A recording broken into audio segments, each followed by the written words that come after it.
आप सभी को जय मसीह की द बाइबल पोर्शन में आपका स्वागत है। हमारा आज का वचन है यिर्मयाह की पुस्तक 32वां अध्याय वचन 31 से 44। यह नगर जब से बसा है तब से आज के दिन तक मेरे क्रोध और जलजलाहट के भड़कने का कारण हुआ है। इसलिए अब मैं इसको अपने सामने से इस कारण दूर करूंगा क्योंकि इस्राएल और यहूदा अपने राजाओं, हाकिमों, याजकों और भविष्यद्वक्ताओं समेत क्या यहूदा देश के, क्या यरूशलेम के निवासी सब के सब बुराई पर बुराई करके मुझको रिस दिलाते आए हैं। उन्होंने मेरी ओर मुँह नहीं वरन पीठ ही फेर दी है।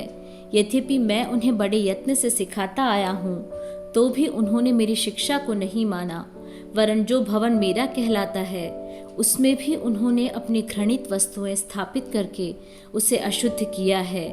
उन्होंने हिन्नोमियों की तराई में बाल के ऊंचे ऊंचे स्थान बनाकर अपने बेटे बेटियों को मोलक के लिए होम किया, जिसकी आज्ञा मैंने कभी नहीं दी और न यह बात कभी मेरे मन में आई कि ऐसा घृणित काम किया जाए और जिससे यहूदी लोग पाप में फंसें।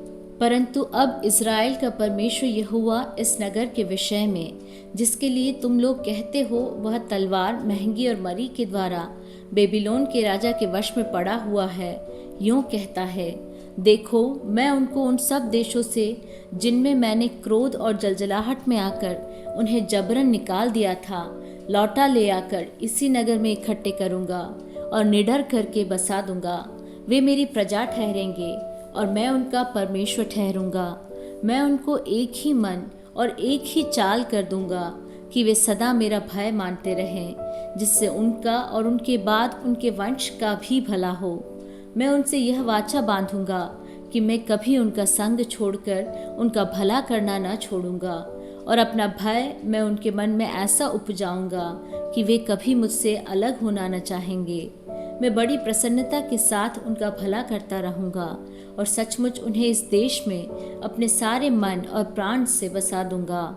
देख, यहोवा यूँ कहता है, जैसे मैंने अपनी इस प्रजा पर यह सब बड़ी विपत्ति डाल दी, वैसे ही निश्चय इनसे वह सब भलाई भी करूंगा जिसके करने का वचन मैंने दिया है। इसलिए यह देश जिसके विषय तुम लोग कहते हो कि यह उजाड़ हो गया है, इसमें न तो मनुष्य रह गए हैं और न पशु, यह तो कसदियों के वश में पड़ चुका है।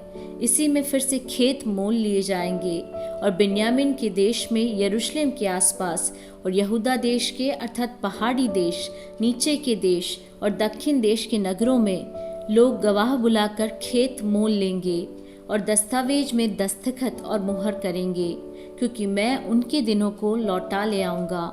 यहोवा की यही वाणी है।